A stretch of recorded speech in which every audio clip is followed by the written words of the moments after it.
રામ એ ધર્મ છે, સીતા એ ભક્તિ છે અને લક્ષ્મણ વૈરાગ્ય છે. રામ અને રાવણનું યુદ્ધ એ ધર્મ સામે થયેલું અધર્મનું યુદ્ધ છે, જેમાં ધર્મનો મહાવિજય છે. રાવણ એક વૃત્તિ છે, માત્ર વ્યક્તિત્વ નથી. અને રાવણ યુગો યુગોમાં દરેક સમયમાં રાવણ વૃત્તિ જીવંત છે અને રાવણ વૃત્તિને જીવી શકે છે, જીતી શકે છે માત્ર રામ નામની આ ભક્તિ, રામ નામની શક્તિ. રામ અને રાવણનું યુદ્ધ બહુ પ્રતિકાત્મક છે. દરેક યુગમાં ઈશ્વરે માનવ અવતાર ધારણ કર્યો છે અને મનુષ્ય જીવન જીવીને એ તમામ દુઃખો, તમામ પીડા, તમામ અનુભૂતિઓ મનુષ્ય અવતારે ધારણ કરી છે, કારણ કે આ હરિની લીલા છે. રામ એ મર્યાદા પુરુષોત્તમ છે અને કૃષ્ણ એ પૂર્ણ પુરુષોત્તમ છે. આ બંને જન્મની, આ બંને સ્વરૂપોની પોતાની કથા છે. રામાયણ અને રામ જન્મના મૂળમાં રાવણ પણ હતો. રાવણ થકી ભગવાને અનેક અસુરોનો વધ કરવાનો હતો, અનેક તપસ્વીઓને મળવાનું હતું. જગતમાં રામ રાજ્યની પરિકલ્પના ચરિતાર્થ કરવાની હતી. એક આદર્શ રાજા, એક આદર્શ પુત્ર, એક આદર્શ પતિ, એક આદર્શ પિતા, એની પરિકલ્પના રામે જીવવાની હતી. રામાયણ આપણને જીવનના તમામ પાઠ ભણાવે છે. ડગલે ને પગલે શ્રેષ્ઠ જીવન અને શ્રેષ્ઠ સંકલ્પનો પાઠ ભણાવે છે. હવે રામાયણમાં આપણે એ કથા તરફ આગળ વધી રહ્યા છીએ, જેના માટે આખું રામાયણનું યુદ્ધ ખેલાયું છે. માતા સીતા તો એક નિમિત્ત છે, કારણ કે આપણે મા કાળી ને કલ્યાણી હો, જ્યાં જવું ત્યાં જોગમાયા ગરબામાં ગાઈએ છીએ કે મા તું રામચંદ્ર ઘેર પટરાણી હો, માં તું રાવણને રોળનારી હો. માં રાવણના વધનું, રાવણના પતનનું નિમિત્ત અને મહાકારણ હતા સીતા. પૂર્વે તો એવું પણ કહેવાય છે કે મહાદેવે, દેવાધિદેવ મહાદેવે રાવણને એવું કહ્યું હતું કે એક સ્ત્રી આવશે તારા જીવનમાં, લંકાના જીવનમાં, અને સ્ત્રી માયા હશે. એ માયા રાક્ષસ કુળનું નિકંદન કાઢશે. એટલે હે રાવણ, તું સ્ત્રી સ્તંગ કરી રહ્યો છે, સ્ત્રીઓ પર અધિકાર જતાવી રહ્યો છે, તું ધ્યાન રાખજે. જ્યારે ધર્મ ચૂકીશ અને તારામાં અવિવેક પ્રવેશ છે, એ ઘડીએ લંકાનું અને રાક્ષસ કુળનું નિકંદન નીકળશે. વાલ્મીકીજી કહે છે કે એ સ્ત્રી એ માતા સીતા હતા અને દેવતાઓ દ્વારા આખી લીલા રચવામાં આવી હતી કે સીતા સ્વરૂપે કાળ છે એ લંકામાં પ્રવેશ કરે. બહુ બધી કથાના દરવાજા છે, બહુ બધી બારીઓ છે, પણ આ બધી બારીઓમાંથી, બધા દરવાજામાંથી આપણને જે નિતાંત દર્શન થાય છે એ છે સિયાવર રામચંદ્રના. નમસ્કાર, Jalso the first Gujarati music and podcast app પર હું છું રામ મોરી. આપ સાંભળી રહ્યા છો સંપૂર્ણ રામાયણ, ભગવાન રામની દિવ્ય ગાથા.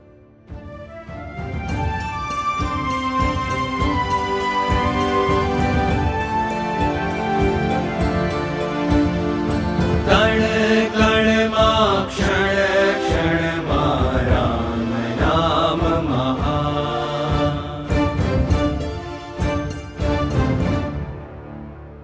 યુદ્ધ ભૂમિમાં રાક્ષસો અને વાનરો વચ્ચેનું યુદ્ધ ચરમસીમા પર પહોંચ્યું છે. કુંભકર્ણનો વધ થયો. રાવણના મુખ્ય સેનાપતિઓ, શસ્ત્ર યોદ્ધાઓ નાશ પામ્યા છે. રાવણનો આત્મવિશ્વાસ હચમચી ગયો છે. માણસનું કોન્ફિડન્સ લેવલ જ્યારે ડાઉન થાય ને, ત્યારે માણસ ઉતાવળિયા કેટલાક એવા નિર્ણયો લે જેમાં એના પોતાનું જ પતન, પોતાનું જ અધમ પરિણામ આવવાનું હોય. રાવણે ઇન્દ્રજીતની સામે જોયું, કારણ કે રાવણના બીજા જે યોદ્ધા પુત્રો હતા એ રામ સામે મૃત્યુ પામ્યા છે. ઇન્દ્રજીત પિતાને પ્રસન્ન કરવા માટે, ઇન્દ્રજીતમાં પણ જો પુત્ર પ્રેમ રાવણનો ઇન્દ્રજીત માટે બહુ અલગ લેવલનો હતો અને ઇન્દ્રજીતની પિતૃભક્તિ રાવણ માટેની બહુ અલગ કક્ષાની હતી. એના માટે મહાદેવ ગણ હતો પણ રાવણ હતો. તો પિતાને પ્રસન્ન કરવા માટે ઇન્દ્રજીત બ્રહ્માસ્ત્રનો ઉપયોગ કરે છે. બ્રહ્માસ્ત્ર ભગવાન બ્રહ્મા દ્વારા આપેલું આ બાણ છે, એની અવજ્ઞા ન થાય, એનું માન જળવાય એ રામ જાણતા હતા. ઇન્દ્રજીતે એ બ્રહ્માસ્ત્રનો ઉપયોગ વાનરો ઉપર કર્યો. આ બ્રહ્માસ્ત્રની શક્તિ, એનું તેજ એટલું હતું કે રામની સેનાના મોટા ભાગના વાનરો, સેનાપતિઓ ઘવાવા લાગ્યા, બેભાન થઈ મૂર્છિત થઈને ઢળી પડ્યા. એ પછી અંગત હોય, એ નીલ હોય, જાંબન હોય, સુગ્રીવ હોય, આ બધા વાનરો મૂર્છિત થઈ રહ્યા છે. હનુમાનજી પણ મૂર્છિત થવાનો ડોળ કરે છે. જો હનુમાનજીને બ્રહ્મદેવે વરદાન આપેલું છે કે તને કોઈ શસ્ત્ર કે અસ્ત્ર તારું છેદન નહીં કરી શકે, પણ બ્રહ્મદેવનું માન સાચવવા હનુમાનજી મૂર્છિત થવાનો ડોળ કરે છે. રામ અને લક્ષ્મણને પણ આ બ્રહ્માસ્ત્રનું દિવ્ય તેજ ઘાયલ તો કરે છે. રામ લક્ષ્મણને સમજાવે છે કે આ બ્રહ્મદેવનું બ્રહ્માસ્ત્ર છે, હે લક્ષ્મણ, આનું માન આપણે જાળવવું પડશે. એ બંને ભાઈઓ પણ મૂર્છિત હોવાનો ડોળ કરતા યુદ્ધભૂમિ પર ઢળી પડે છે. મોટા ભાગના વાનરો આ બ્રહ્માસ્ત્ર થકી બેભાન થાય છે. ઇન્દ્રજીત એવું માને છે કે એણે વાનરો અને રામ લક્ષ્મણનો વધ કર્યો. એ પાછો પોતાના ભવનમાં ગયો છે. રાવણને પ્રણામ કરીને કહે છે કે પિતાજી, તમારા શત્રુનું હું નિકંદન કાઢીને આવ્યો છું. આ બાજુ વિભીષણ આવ્યા છે. વિભીષણ પણ પોતે ઘવાયેલા છે. હનુમાનજીને ઊભા કરે છે અને મશાલ હાથમાં લઈ રાત્રિના અંધકારમાં વિભીષણ અને હનુમાનજી પોતાની સેનાને જોવા નીકળ્યા છે. વાલ્મીકી રામાયણની સૌંદર્ય છે ને એમાં બહુ રિયાલિસ્ટિક છે. તુલસીદાસજી બે હાથ જોડી ઈશ્વરીય અવતારોની વાત કરે છે, પણ વાલ્મીકી રામાયણમાં માનવીય ગુણો, માનવીય મર્યાદાઓ સુંદર રીતે દર્શાવવામાં આવી છે. તો વિભીષણ અને હનુમાનજી મશાલને એક પછી એક, અંગદને છે, નીલ છે, બધાને વારાફરતી જગાડી રહ્યા છે. અને વારાફરતી એ લોકો જાંબન પાસે આવે છે. જાંબનને પણ જગાડ્યા છે. જાંબનની આંખો ખુલતી નથી, એટલા ઘાયલ છે. જાંબન કહેશે કે હે મારુતિનંદન, તમે તો ક્ષેમ કુશળ છો. હનુમાનજી કીધું કે હું એકદમ ક્ષેમ કુશળ છું, પણ વારાફરતી બધી આપણી સેનાને હું જગાડી રહ્યો છું. મને રામ લક્ષ્મણની ચિંતા થાય છે. જાંબન કહે છે કે ન માત્ર રામ લક્ષ્મણ પણ આપણી સેના બહુ ઘાયલ થઈ છે. આપણી ઘાયલ સેનાના એ મૂર્છિત સેના જે છે એ પાછી ભાનમાં આવે, શક્તિનો સંચાર થાય, એના માટે તમારે ઔષધિ લાવવી પડશે. આ જાંબન કહી રહ્યા છે. જો વાલ્મીકી રામાયણ ને તુલસીદાસજી રામાયણ અહીંયા સેજ જુદી પડે છે. યુદ્ધકાંડ છે, લંકાકાંડ, એનું સૌંદર્ય આપણે અલગ પાડીશું કે ક્યાં બે જુદા છે. તો સૌથી પહેલાં જાંબન આને હનુમાનજી મહારાજને કહે છે કે ત્રિકૂટ નામનો પર્વત છે ઉત્તરમાં. અને ક્યાં ત્રિકૂટ છે? તો કે હિમાલયમાં તમને આ પર્વત દેખાશે. કૈલાસ અને ઋષભ પર્વતની વચ્ચે આ ત્રિકૂટ બિરાજમાન છે. એમાં ઔષધિઓ છે, જડીબુટ્ટીઓ છે, એ તમે લઈ આવો. પાછું એમાં નામ આપે છે મૃત સંજીવની, સુવર્ણકર્ણી, વિશલ્યકર્ણી અને મહોષધિ સંધાયનીય. આ બધી ઔષધિઓ આપ લઈ આવો અને વાટી ગૂટી એનું રસ આપણા સેનાઓને કરાવીએ તો સેના મૂર્છામાં પાછી આવશે, એનામાં શક્તિ સંચાર થશે. જાંબનને પ્રણામ કરી હનુમાનજી ગયા છે ઉત્તરમાં. ત્યાં એ ત્રિકૂટ પર્વતને ઉઠાવીને લાવે છે, કારણ કે હનુમાનજી વિચારી રહ્યા છે વનસ્પતિ હાથમાં લે, અદૃશ્ય થઈ જાય. એની પોતાની માયાવી ઔષધિની લીલા છે. હનુમાનજી મૂંઝાણા, આમાંથી ઔષધિ ઓળખવી કેવી રીતે? એને આખો ત્રિકૂટ પર્વત ઉઠાવ્યો. જુઓ, તુલસીદાસની રામાયણમાં હનુમાનજી પર્વત લેવા જાય છે, એ કળા, એ લીલા જુદી છે. વાલ્મીકી રામાયણની આ પહેલી લીલા છે જ્યાં ત્રિકૂટ પર્વતને ઉઠાવી હનુમાનજી પાછા આવે છે. અને અહીંયા જાંબન ઔષધિઓને ઓળખી, ઔષધિઓને વાટી ગોટી એક પછી એક બધા વાનરોને, સેનાપતિઓને બધાને ભાનમાં લાવે છે. રામ લક્ષ્મણ પણ થોડા મૂર્છિત હતા, એમને પણ આ ઔષધિઓનો લાભ મળ્યો છે. રામે કીધું કે બ્રહ્માસ્ત્રનો ઉપયોગ કરી આ માયા રચેલો છે ઇન્દ્રજીત, એને કોઈ પણ રીતે આપણે હરાવવો પડે. લક્ષ્મણ કહે છે કે હું બ્રહ્માસ્ત્રનો ઉપયોગ કરું? તો રામ કહે છે કે નહીં લક્ષ્મણ, તારા બ્રહ્માસ્ત્ર થકી અનેક રાક્ષસો અને નિર્દોષો પણ વધ થશે. જુઓ, આ ફરક છે ધર્મ અને અધર્મમાં, રાક્ષસ અને માનવમાં ફરક જુઓ. ઇન્દ્રજીત કોઈ પ્રકારની ચિંતા વગર બ્રહ્માસ્ત્રનો ઉપયોગ કરી શકે છે, પણ રામ લક્ષ્મણને બ્રહ્માસ્ત્રનો ઉપયોગ કરવા નથી દેતા. એ કહે છે કે નિર્દોષોનો જીવ હણાશે લક્ષ્મણ, એ તો મને નથી માન્ય, એટલે બ્રહ્માસ્ત્રનો ઉપયોગ આપણે નથી કરવાનો. હનુમાનજી ત્રિકૂટ પર્વતને પાછો મૂકી આવે છે. જે ઉત્તરમાં કૈલાશ અને ઋષભ પર્વતની વચ્ચે બિરાજમાન છે, ત્યાં આ પાછો જાય છે. હનુમાનજીએ શ્રી રામને પ્રણામ કરીને કીધું છે કે હે પ્રભુ, ત્રિકૂટ પર્વતને હું યોગ્ય સ્થાન પર પાછો મૂકીને આવ્યો છું.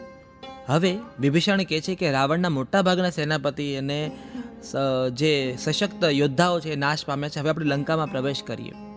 અહીંયા હવે વાનરો હાથમાં મશાલ લઈ લંકામાં પ્રવેશ કરી રહ્યા છે, કારણ કે લંકા નબળી પડી છે, દરવાજાઓ તૂટી ગયા છે, યોદ્ધાઓ નાશ પામ્યા છે. વાનરો લંકાને ચારે બાજુથી આગ લગાડી રહ્યા છે. રાવણ ગભરાઈ ગયો, કારણ કે ઇન્દ્રજીત તો એવી ખબર લઈને આવ્યો હતો કે રામ લક્ષ્મણ અને વાનરોને તો મેં બ્રહ્માસ્ત્રથી વધ કર્યો છે. વાનરો જે રીતે આવ્યા, રાવણે તાત્કાલિક પોતાના સેનાપતિઓને બોલાવ્યા. અહીંયા યુપાક્ષ, કંપન, કુંભ, શ્રોણિતાક્ષ અને પજંદ નામના રાક્ષસોને રાવણ મોકલે છે. આ રાક્ષસોને વાનરો હણી કાઢે છે. અંગદ છે, સુગ્રીવ છે, હનુમાનજી છે, અને પટકી આ અસુરોનો વધ કર્યો. અંતે રાવણને બહુ જેના પર ભરોસો હતો, એ હતો મકરાક્ષ.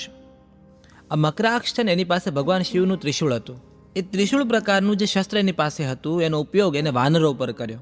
અને મકરાક્ષ પ્રહાર કરી રહ્યો છે, વાનરોનો વધ થઈ રહ્યો છે, વાનરો મૃત્યુ પામી રહ્યા છે. રામ સુધી અંગત સમાચાર પહોંચાડે છે કે મકરાક્ષ પાસે એક ભગવાન શિવનું શસ્ત્ર છે, જેના વડે એ વાનરોનો વધ કરી રહ્યો છે. મકરાક્ષની સામે યુદ્ધ કરવા માટે ભગવાન રામ યુદ્ધ મેદાને ઉતર્યા છે. અને અહીંયા રામ મકરાક્ષનો વધ કરે છે ને પેલું જે શસ્ત્ર છે એને પાછું યોગ્ય સ્થાન પર મોકલી આપે છે. મકરાક્ષનો વધ થયો એટલે રાવણનો પાછો આત્મવિશ્વાસ ડગમગ્યો. એને ઇન્દ્રજીતની સામે જોયું. હવે ઇન્દ્રજીત વિચારે છે કે હવે કંઈક કપટ લીલા કરવી પડશે. ઇન્દ્રજીત માયાવી હતો, શક્તિઓ જાણતો હતો. એણે શું કર્યું કે મારે વાનરોને પાછા પાડવા છે, રામનો આત્મવિશ્વાસ તોડવો છે અને આ લોકોમાં શોકનું મોજું ફરી વળે એવું કંઈક મારો ઉપાય કરવો છે. એને જોયું કે રામ સેનાની દુખતી નસ છે સીતા, આ દુખતી રગ છે, એને એ નબળાઈને પકડી એને માયા રચી અને સીધો ઇન્દ્રજીતનો રથ આવ્યો યુદ્ધ મેદાનમાં. વાનરોએ દ્રશ્ય જોયું કે ઇન્દ્રજીત સીતાજીના વાળ પકડી રથમાં બેઠો છે, ઢસડી રહ્યો છે. સીતાજી કલ્પાંત કરી રહ્યા છે. રામ લક્ષ્મણને હનુમાન પાસે સહાયતા માગી રહ્યા છે. વાનરોના હાથ પગ ઠંડા પડી ગયા. હનુમાનજી પોતે ડરી ગયા કે આ કયું દ્રશ્ય હું જોઈ રહ્યો છું. અને ઇન્દ્રજીત અટ્ટહાસ્ય કરી રહ્યો છે અને રથને વાનરોની વચ્ચોવચ લઈ આવ્યો. વાનરોના હાથમાંથી શસ્ત્રો પડી ગયા. કોઈના હાથમાં પર્વતો છે, પહાડો છે, પથ્થરો છે, વૃક્ષો છે. પણ કેવી રીતે ઇન્દ્રજીત ઉપર પ્રહાર કરે? કારણ કે ઇન્દ્રજીતના રથમાં સીતા બેઠા છે, સીતા કલ્પાંત કરી રહ્યા છે અને સીતાના લાંબા કેશ ઇન્દ્રજીતના હાથમાં છે. આ દ્રશ્ય વાલ્મીકી રામાયણનું છે. સીતાજી ચોધાર આંસુએ રડી રહ્યા છે, એમને પીડા થઈ રહી છે. અને બરાબર ઇન્દ્રજીતે જોયું કે કોઈ વાનર હવે પ્રહાર નથી કરી રહ્યા. એ વખતે ઇન્દ્રજીતે આડેધડ બાણોની વર્ષા કરી છે. વાનરો હણાઈ રહ્યા છે. ઇન્દ્રજીતે સીતાજીનો ઉપયોગ કર્યો છે ઢાલ તરીકે. અને પછી ઇન્દ્રજીત હાથમાં તલવાર ઉગામે છે અને તલવારથી વાનરોની વચ્ચે સીતાજીના મસ્તકનું છેદન કરે છે. સીતાજીનું ધડ અને શરીર, એનું ધડ અને મસ્તક અલગ પડ્યું. તરફડિયા મારે છે શરીર અને શરીર ત્યાં રણભૂમિમાં શાંત પડ્યું. એના હાથમાં સીતાજીના કેશવાળું મસ્તક છે, એ મસ્તકને ઇન્દ્રજીતે ભંગોળ્યું. વાનરોએ આ દ્રશ્ય જોયું. કેટલાય વાનરો મૂર્છિત થઈ ગયા. દોડતો અંગદ ને સુગ્રીવ રામ પાસે પહોંચ્યા છે. રામને ખબર આપ્યા કે રણભૂમિમાં ઇન્દ્રજીત રથમાં સીતાજીને લઈ આવ્યો અને મારી નજરની સામે એને ખડો ગુમાવ્યો અને સીતાજીના મસ્તકનું છેદન કર્યું. રામે આટલું સાંભળ્યું. રામ મૂર્છિત થયા. લક્ષ્મણ પણ દુઃખી થયા છે. રામને આ ચહેરા ઉપર પાણી છંટકાવ કરી રામને ભાનમાં લાવ્યા છે. રામ રડી પડ્યા છે. આ પણ માનવીય લીલા છે કે રામ કલ્પાંત કરી રહ્યા છે કે જે સીતા માટે આ યુદ્ધ આદર્યું, જે સીતા માટે અહીંયા સુધી આવ્યો, એ સીતા મને પ્રાપ્ત થતાં પહેલાં જ મૃત્યુ પામ્યો. લક્ષ્મણ તો એટલા બધા દુઃખી છે, ક્રોધમાં છે. મિશ્ર લાગણી છે લક્ષ્મણની. એ કહે છે કે હેમ પૂજ્ય મોટા ભાઈ, તમે આજીવન ધર્મની વાત કરી, ધર્મના પક્ષે રહી. આપણને શું મળ્યું આ ધર્મના અંગે? જુઓ તમે, મેં મારી માતા સમાન ભાભી ગુમાવી, આપે આપની અર્ધાંગીની ગુમાવી. આ ધર્મે આપણને શું આપ્યું? લક્ષ્મણની આસ્થા પડી ભાંગી છે. રામ કલ્પાંત કરી રહ્યા છે. હનુમાનજીની આંખમાં આંસુ છે. સૌ કોઈ વાનરોને લાગ્યું કે હવે આ દિશાશૂન્ય માહોલ આવીને સૌ ચૂપચાપ ઊભા છે. વિભીષણ દોડતા ત્યાં પહોંચ્યા. વિભીષણે કીધું કે હે રામ, પ્રણામ કરીને કહે છે આ ઇન્દ્રજીતની છળ છે, ઇન્દ્રજીતનું કપટ છે, આ એની માયા છે, રાવણની આજ્ઞા છે અને સીતા પાસે એમ કોઈ અશોક વાટિકામાં પ્રવેશ ન કરી શકે. હે રામ, તમે ભૂલો છો, સીતા મહાપવિત્ર અને તેજસ્વી છે. સીતા પોતે એક માયા છે, શક્તિ છે. એમ કેવી રીતે ઇન્દ્રજીત એના વાળ પકડી રથમાં બેસાડીને લઈ આવે? એમ કેવી રીતે ઇન્દ્રજીત ખડગ ઉગામે અને સીતાજીનું મસ્તક છેદન કરી નાખીને દેવતાઓ કંઈ ન કરે? હે રામ, ઇન્દ્રજીત ઈચ્છતો હતો એ જ થયું. ઇન્દ્રજીત ચાહતો હતો કે યુદ્ધ અટકી જાય, આ લોકોનો આત્મવિશ્વાસ ભાંગી જાય. કારણ કે અમારી જે કુળદેવી છે નિકુંભિલા માતાજી, એની પૂજા અર્ચના ઇન્દ્રજીત કરી રહ્યો છે. બ્રહ્મદેવે ઇન્દ્રજીતને એક અદ્ભુત શસ્ત્ર અને રથ આપેલો. બ્રહ્મશીર નામનું આ અસ્ત્ર બ્રહ્માએ આપેલું, પણ એને કહેલું કે આ અસ્ત્રનો ઉપયોગ ત્યારે જ કરી શકીશ જ્યારે તે તારી આદિશક્તિ છે, આદિશક્તિ એ નિકુંભિલા માતાનું યજ્ઞ તો પૂર્ણ કરીશ. યજ્ઞ પૂર્ણ કરવા માટે એ લંકામાં એક ગુફા છે, એમાં બેઠો છે. મેં એ ગુપ્ત સ્થાન જોયું છે. ત્યાં એ દેવીનું અનુષ્ઠાન કરી રહ્યો છે. આપણે કોઈ પણ રીતે અનુષ્ઠાન અટકાવવું પડશે, કારણ કે એ અનુષ્ઠાન પૂરું થશે તો બ્રહ્મશીર શસ્ત્રથી કોઈ નહીં બચી શકે. હે રામ, આ ઇન્દ્રજીતનું કપટ છે. એ ઈચ્છતો હતો કે આપણે બધા ભાન ભૂલીને બેસી જઈએ. રામ એકદમ ક્રોધે ભરાયા. લક્ષ્મણને ગુસ્સો આવ્યો અને વિભીષણ કહે છે કે આપણને આજ્ઞા આપો, લક્ષ્મણને મારી સાથે મોકલો, વાનરોને લઈને જાઉં છું. નિકુંભિલા માતાનો યજ્ઞ હું અટકાવું છું, અનુષ્ઠાન અટકાવું છું. અને એની માયાની સામે લક્ષ્મણજીને કહું કે તમે ઇન્દ્રજીતનો વધ કરો. રામે આજ્ઞા આપી છે અને લક્ષ્મણજી વિભીષણની સાથે યુદ્ધ મેદાનમાં પહોંચ્યા છે. હવે અહીંયા વાનરો યુક્તિથી કામ લીધું. જેમ ઇન્દ્રજીત કપટનો સહારો લેતો હતો, વિભીષણે સૌથી પહેલાં હનુમાનજીને આગળ કર્યા. હનુમાનજી સિંહ ગર્જના કરતા અસુરોનો વધ કરતા કરતા યજ્ઞ સ્થળ પર પહોંચ્યા. ઇન્દ્રજીતને ક્રોધ આવ્યો. એ હનુમાનજી સામે યુદ્ધ કરી રહ્યો છે. એ દરમિયાન વાનરોએ પેલો યજ્ઞકુંડ છે એને સમાપ્ત કર્યો. એને યજ્ઞને ઠારી દીધો. અગ્નિ ઓલવાઈ ગયો. દેવીનું નૈવેદ્ય વાનરો ખાઈ ગયા. અને ઇન્દ્રજીતને સમજાઈ ગયું કે આ ગુપ્ત સ્થાનની માહિતી મારા કાકા સિવાય કોણ આપી શકે. એને યુદ્ધ મેદાનમાં જોયું કે લક્ષ્મણની સાથે વિભીષણ ઊભા છે. અને ઇન્દ્રજીત અનેક કટુ વચનો વિભીષણને સંભળાવે છે કે તમે રાક્ષસ કુળનું લાંછન છો. તમે ત્રણેય લોકમાં કોઈ તમને માન નહીં આપે, કારણ કે તમે તમારા કુળના નિકંદનનો માર્ગ મોકળો કર્યો છે. અને પછી ઇન્દ્રજીત અને લક્ષ્મણનું યુદ્ધ થાય છે. ઇન્દ્રજીત માયાવી અસ્ત્રોનો પ્રહાર કરી રહ્યો છે. સામે લક્ષ્મણ એનો જવાબ આપી રહ્યા છે. સામસામા બાણનો ટકરાવ થઈ રહ્યો છે. વાનર સેના રાક્ષસ સેના યુદ્ધ જોઈ રહી છે. પૂર્વે રામચરિત માનસમાં જોઈએ તો લક્ષ્મણને મૂર્છા આવી હતી ઇન્દ્રજીત થકી. એ મૂર્છિત લક્ષ્મણ માટે હનુમાનજી ત્યાં ઉત્તરમાં આજે કે સંજીવની જડીબુટ્ટી લેવા ગયા છે. સંજીવની જડીબુટ્ટી લઈને આવે છે. વચ્ચે રાક્ષસ એમને મળે છે. રાક્ષસ બ્રાહ્મણનું રૂપ લઈ હનુમાનજીને વિઘ્ન પૂરું પાડી રહ્યો છે. હનુમાનજીને ઓળખી જાય છે, કારણ કે રાક્ષસ એમને કહે છે કે વિશ્રામ કરો અને નદીમાં સ્નાન કરવા જાઓ. હનુમાનજી નદીમાં સ્નાન કરવા જાય છે. ત્યાં મગર હનુમાનજીનો પગ પકડી લે છે. હનુમાનજી મગરનો વધ કરે છે અને મગરમાંથી એક દેવી ઉત્પન્ન થાય છે. કે છે હું શ્રાપિત હતી, સ્વર્ગની અપ્સરા હતી. પણ હે હનુમાનજી, હિમાલયમાં જે આ સાધુ બેઠો છે એ સાધુ નથી, એ રાવણનો જ એક દૂત છે, કપટી રાક્ષસ છે. તમને વિઘ્ન પૂરું પાડવા માટે માર્ગમાં ઊભો છે. હનુમાનજી ત્યાં જાય છે, અસુરનો વધ કરે છે. સંજીવની જડીબુટ્ટી એમને મળીને એટલે આખો પર્વત ઉઠાવીને હનુમાનજી લાવે છે. અહીંયા માનસની સુંદર કથા છે કે પંચવટી પરથી, ચિત્રકૂટ ઉપરથી જ્યારે હનુમાનજી પસાર થયા ત્યારે ભરત મુનિ જોવે છે, ભરત મહારાજ રામના ભાઈ, કે આવો એક મોટો વાનર આવી રીતે પહાડ લઈને જાય છે. ભરતજીને ચિંતા થાય છે કે આ પહાડ જો ક્યાંક મારા ભાઈ ને ભાભી પર પડ્યો તો આ અસુર લાગે છે મને. એ બાણનો પ્રહાર કરી હનુમાનજીને ઘાયલ કરે છે. હનુમાનજીના ગોઠણમાં બાણ વાગે છે. ભરતને ખબર પડે છે. હનુમાનજી એમને કથા કહે છે, હું રામદૂત છું. ભરતજીને બહુ દુઃખ થાય છે. એ પ્રણામ કરીને કહે છે કે મને માફ કરો, હું આપને મારું બાણ આપું છું. એ બાણ પર બેસી આપ તુરંત રામ સુધી પહોંચી જશો. આ માનસની કથા છે. અહીંયા હનુમાનજીને ભરત ભેટે છે, ક્ષેમ કુશળના સમાચાર પૂછે છે. હનુમાનજીને વૃત્ત કથા કહે છે કે સીતાનું અપહરણ રાવણ કર્યો હતો અને રાવણનું યુદ્ધ અત્યારે ચાલી રહ્યું છે. પછી હનુમાનજી એ સંજીવની જડીબુટ્ટી લઈ દક્ષિણમાં આવે છે. સુશેષણ છે એ સંજીવની જડીબુટ્ટીથી લક્ષ્મણની જે મૂર્છા આવી હતી, લક્ષ્મણને એનાથી એ ભાનમાં લાવે છે. લક્ષ્મણ ભાનમાં આવે છે. રામ પ્રસન્ન થાય છે, કારણ કે રામ બહુ વિલાપ કરે છે માનસમાં. જ્યારે એને ખબર પડે છે, કહે છે કે સુમિત્રા માતાનો શું જવાબ આપીશ? હે લક્ષ્મણ, તને કંઈ આજે થઈ ગયું તો હું ઉર્મિલાને શું જવાબ આપીશ? પણ હનુમાનજી સંજીવની જડીબુટ્ટી લઈ આવ્યા. લક્ષ્મણ ભાનમાં આવ્યા અને બીજા દિવસે લક્ષ્મણ અને ઇન્દ્રજીત યુદ્ધ કરી રહ્યા છે. અહીંયા પાછા વાલ્મીકી અને તુલસીદાસ ભેગા થઈ જાય છે. લક્ષ્મણ અને ઇન્દ્રજીતનું યુદ્ધ ચાલી રહ્યું છે. અનેક પ્રકારના દિવ્ય શસ્ત્ર અને અસ્ત્રનો પ્રહાર કરી રહ્યા છે. અંતે લક્ષ્મણજી ઇન્દ્રાસ્ત્રનો પ્રયોગ કરે છે. આ ઇન્દ્રાસ્ત્ર છે એમાં પણ ભગવાન ઇન્દ્રના આશીર્વાદ છુપાયેલા છે. આ એ બાણ છે જેના થકી ઇન્દ્રજીતનો વધ થાય છે. ઇન્દ્રજીતનું મસ્તકનું છેદન થાય છે. માનસમાં કહે છે કે આ મસ્તક કપાઈને રાવણ સુધી પહોંચે છે. ઇન્દ્રજીતનો એક હાથ કાપ્યો. એ હાથ ઇન્દ્રજીતની જે નાગપત્ની છે એના સુધી હાથ પહોંચે છે અને એ હાથ લખીને આપે છે કે મારો વધ થયો છે. આ માનસની લોકરામાયણની કથાઓ છે. મંત્રીઓએ 2 વાર કન્ફર્મ કર્યું કે ખરેખર ઇન્દ્રજીત મૃત્યુ પામ્યો છે. એ લોકો રાવણ સુધી આ ખબર પહોંચાડે છે. રાવણ પોતે, કારણ કે પુત્ર પ્રત્યે એનો બહુ જ પ્રેમ હતો, ઇન્દ્રજીત વાલો હતો રાવણને. રાવણને મૂર્છા આવે છે, ખૂબ વિલાપ કરે છે રાવણ. મંત્રીઓને સાંત્વના આપી રહ્યા છે. લંકામાં સ્ત્રીઓ કલ્પાંત કરી રહી છે. માતા મંદોદરી પોતાના તમામ પુત્રો હણાયા એટલે મંદોદરી બહુ કલ્પાંત કરે છે. રાવણને કહે છે કે અભિનંદન હો દશાનન રાવણ, તો આખરે તમને જે જોઈતું હતું એ મળ્યું. જુઓ, તમારી નજરની સામે રાક્ષસ કુળનું નિકંદન નીકળી રહ્યું છે, એનું કારણ માત્ર ને માત્ર તમે ને તમારો મોહ છે.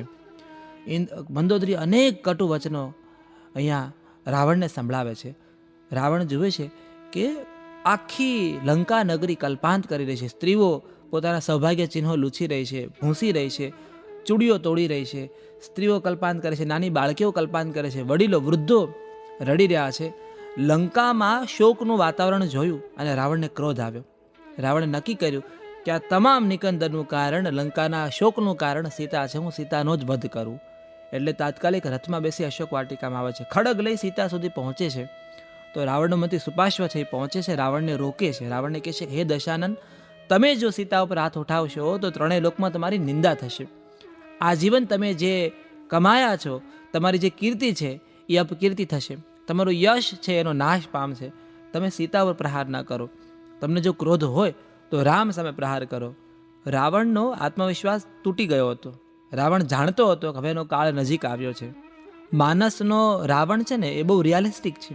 એ જાણે છે કે આ ઈશ્વર જ છે, ઈશ્વરની જ લીલા છે, પણ મારે ન માત્ર મારો પણ મારે મારા સમગ્ર કુળનો ઉદ્ધાર કરવો છે. એટલે વારાફરતી બધા અસુરોને રામ પાસે રાવણ મોકલી રહ્યો છે. અંતે રાવણે મંત્રીઓને કીધું કે આવતીકાલે હું રામ સાથે યુદ્ધ કરવા માટે નીકળીશ. રાવણ યુદ્ધ મેદાને આવ્યો છે. માનસની અને વાલ્મીકી રામાયણની કથામાં પણ અહીંયા થોડા ભેદ છે. માનસમાં તો એવું પણ છે કે રામ માતા અંબાજીની આરાધના કરે છે, આદિશક્તિની આરાધના કરે છે કે હે દેવી મને અભય વરદાન આપો.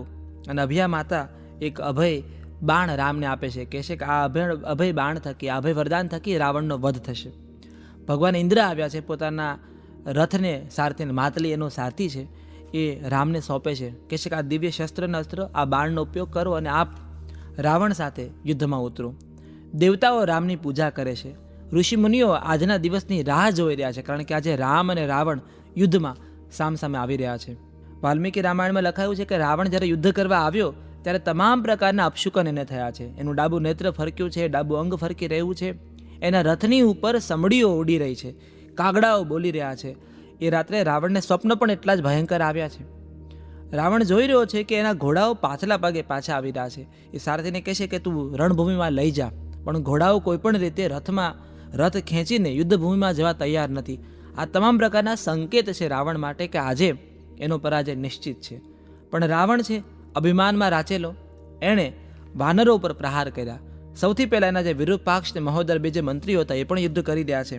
પણ અહીંયા સુગ્રીવ અને અંગદ એની સામે લડવા આવ્યા છે. સુગ્રીવે વિરૂપાક્ષને હણ્યો અને અંગતે મહોદરને હણ્યો. બંને રાવણના મુખ્ય મંત્રીઓ જે છેલ્લા બે હતા એ બંને મંત્રીઓનો પણ વધ થયો. રામ અને રાવણ સામસામા દિવ્ય શસ્ત્ર અને અસ્ત્રનો ઉપયોગ કરી રહ્યા છે. અત્યાર સુધી રામ છે હનુમાનજીની પીઠ પર બેસી યુદ્ધ કરતા હતા. હવે ઇન્દ્રદેવે આપેલો જે માયાવી જે દેવી રથ છે એ રથ ઉપર રામ બેઠા છે. રાવણ તમામ પ્રકારની લીલાઓ કરી રહ્યો છે, તમામ પ્રકારના દિવ્ય શસ્ત્ર અને અસ્ત્રનો પ્રહાર કરી રહ્યો છે. રાવણ પરાક્રમી હતો, રાવણ તેજસ્વી હતો, રાવણ શક્તિશાળી હતો અને રાવણ માયાવી પણ હતો. એના પક્ષે અધર્મ હતો, રામના પક્ષે ધર્મ હતો. એટલે રાવણ જે પણ શસ્ત્રનો ઉપયોગ કરતા, રામ એ શસ્ત્રોને તોડી પાડતા હતા. પણ અંતે રાવણ પણ પોતાના માયાવી બ્રહ્માસ્ત્રનો ઉપયોગ કરે છે. ફરી એકવાર વાલ્મીકી રામાયણમાં રામ અને લક્ષ્મણ પાછા મૂર્છિત થાય છે. અહીંયા ફરી પછી કથા છે કે ત્રિકૂટ પર્વત પર હનુમાનજી પાછા ગયા છે. એ પર્વતમાંથી સંજીવની બુટ્ટી લાવ્યા છે. રામ અને લક્ષ્મણ ભાનમાં આવ્યા છે. મીનવાઇલ રાવણ યુદ્ધ તો કરી જ રહ્યો છે. હવે મજાની વાત એ છે કે રાવણ પાછો રામના હાથે બેભાન થાય છે. આ જો કથા તમે અહીંયા માનસમાં પણ આ કથા છે પાછી, કે રાવણ બેભાન થયો એટલે સારથીને ડર લાગ્યો કે આ કન્ટિન્યુ 3 દિવસથી યુદ્ધ ચાલી રહ્યું છે, એમાં રાવણ બેભાન થયો છે, ક્યાંક મારા સ્વામીનો વધ થશે. એટલે એનો સારથી રાવણને લઈને યુદ્ધભૂમિથી દૂર આકાશ માર્ગે જતો રહે છે. રાવણ ભાનમાં આવે છે. એ પોતાના સારથીને કહે છે કે હે મૂર્ખ, સંસાર એવું કહેશે કે રાવણ પાછા પગલે પાછો ભાગ્યો, તું મને કેમ લઈ આવ્યો? સારથી પ્રણામ કરીને કહે છે કે હે દેવ, સારથી તરીકે મારું કર્તવ્ય છે, મારો ધર્મ છે કે મારા સ્વામીની રક્ષા કરવી. મેં માત્ર ને માત્ર મારા ધર્મનું પાલન કર્યું છે. રાવણ કહે છે તારા ધર્મને હું વંદન કરું છું, પણ હું નથી ઈચ્છતો કે સંસાર મને ડરપોક તરીકે યાદ રાખે. રાવણ પાછો યુદ્ધભૂમિમાં આવ્યો છે. હવે રામ પણ થાક્યા છે, રાવણ પણ થાક્યો છે, પણ યુદ્ધ ચાલી રહ્યું છે. રાવણ સામે રામ તમામ પ્રકારના આયુધોનો ઉપયોગ કરી રહ્યા છે. પણ રામને સમજાતું નથી કે હું જેટલી વાર મસ્તક છેદન કરું છું રાવણના, એટલી વાર મસ્તક પાછા આવે છે. દશાનનના 100થી વધારે મસ્તક રામે છેદ્યા, દરેક વખતે નવું મસ્તક પાછું આવે છે. રામ પણ મૂંઝાયા છે. અહીંયા હવે કથા છે કે વિભીષણ, માનસની કથા છે કે વિભીષણ ધીમેથી આવી રામના કાનમાં કહે છે કે રાવણના નાભીમાં એનો આત્મા છે, તમે નાભી પર પ્રહાર કરો. આ માનસની કથા છે. વાલ્મીકી રામાયણમાં આનો ઉલ્લેખ નથી પાછો. વાલ્મીકી રામાયણ પ્રમાણે રામે છે એનું જે દિવ્ય શસ્ત્ર છે એનાથી રાવણનો વધ કર્યો છે. અહીંયા યુદ્ધભૂમિમાં અગસ્ત્ય મુનિ આવે છે અને રામને સમજાવે છે કે તમે આદિ જો સૂર્યદેવની ઉપાસના કરવાનું કહે છે, એને પાઠ ભણવાનું કહે છે કે હે રામ તમે પાઠ કરો, સૂર્ય ઉપાસના કરો, અને પછી આ જે અસ્ત્ર છે આદિ અસ્ત્ર એનો ઉપયોગ કરી રાવણનો વધ કરો. માનસમાં વિભીષણ આવે છે, રામના કાનમાં કહે છે કે રાવણની નાભીમાં તમે બાણનો પ્રહાર કરો. આખરે રાવણે બ્રહ્માસ્ત્રનો ઉપયોગ કરવાનું નક્કી કર્યું. બ્રહ્માસ્ત્ર એક એવું શસ્ત્ર છે જેની સામે ભલભલા શસ્ત્ર નીચા નમી જાય. બ્રહ્મદેવનું વરદાન હતું રાવણને, પણ રામ અત્યારે દૈવી શસ્ત્રો, દેવી વલ્કલો અને દેવી આયુધોથી સજ્જ હતા. વિભીષણે ધીમેથી રામના કાનમાં વાત કરી કે મારો ભાઈ બ્રહ્માસ્ત્રનો ઉપયોગ કરે એ પહેલાં નાભી પર તમે પ્રહાર કરો. અગસ્ત્ય મુનિને રામે મનોમન યાદ કર્યા, આદિશક્તિનું સ્મરણ કર્યું. ભગવાન રામે ધનુષ્ય બાણ હાથમાં લીધું. વાલ્મીકી રામાયણનો આ જે પ્રસંગ છે, યુદ્ધ, એ બહુ અદ્ભુત પ્રસંગ છે, કારણ કે તમામ પ્રકારના શસ્ત્રોનો ઉપયોગ અને ઉલ્લેખ વાલ્મીકી રામાયણમાં કરવામાં આવ્યો છે. માનસમાં મોટાભાગના શસ્ત્રોનો ઉલ્લેખ નથી મળતો, પણ વાલ્મીકી ઋષિએ તમામ શસ્ત્રોનો ઉપયોગ લખ્યો છે. કયા કયા? એ આગ્નેયાસ્ત્ર હોય, એ ઇન્દ્રાસ્ત્ર હોય, એ વાયુશાસ્ત્ર હોય, એ તમામ અસ્ત્રોનો ઉપયોગ કરી રામે કયા પ્રકારે રાવણના રથને તોડ્યો. અહીંયા તો વાનરો રાવણના જે અશ્વો છે એ અશ્વો સાથે પણ યુદ્ધ કરી રહ્યા છે, કારણ કે ત્યાં પ્રાણીનું યુદ્ધ છે. રાવણનો સારથી પણ ખૂબ ઘવાયો છે. રામે સારથી ઉપર પ્રહાર નથી કર્યો, પણ વાનરો અને સારથીના પણ યુદ્ધ ચાલે છે. અંતે વિભીષણ જ્યારે રામના કાનમાં વાત કરી રહ્યો છે, રાવણ આ જોઈ ચૂક્યો છે. બહુ સુંદર પ્રસંગ છે માનસનો. ક્યારે રાવણ વિભીષણને કટુ વચનો કહી રહ્યો છે અને કહે છે કે તું મારો ભાઈ નથી, તું મારા શત્રુથી પણ ઉતરતો છે. તું લંકાનો, તું અસુર હતો, પણ તે શત્રુનો પક્ષ લીધો છે. એ વિભીષણ, જગતમાં તને ક્યાંય સન્માન નહીં મળે. અહીંયા રામ વિભીષણનો પક્ષ લઈ રાવણને કહે છે કે હે રાવણ, એણે ધર્મનો પક્ષ લીધો છે, અને જે ધર્મનો પક્ષ લે છે એનો પક્ષ સમય લે છે. હે રાવણ, તે અધર્મનો પક્ષ લીધો, અને તું કઈ રીતે મહાપરાક્રમી હોઈ શકે? તે માયાથી, કપટથી સીતાનું અપહરણ કર્યું છે. તું જો ખરેખર પરાક્રમી હોત ને તો મારી સામે યુદ્ધ કરવા આવ્યો હોત, આપણે સામે શસ્ત્રોથી વાત કરી હોત. પણ હે રાવણ, તે અધર્મ અને કપટનો સહારો લીધો છે.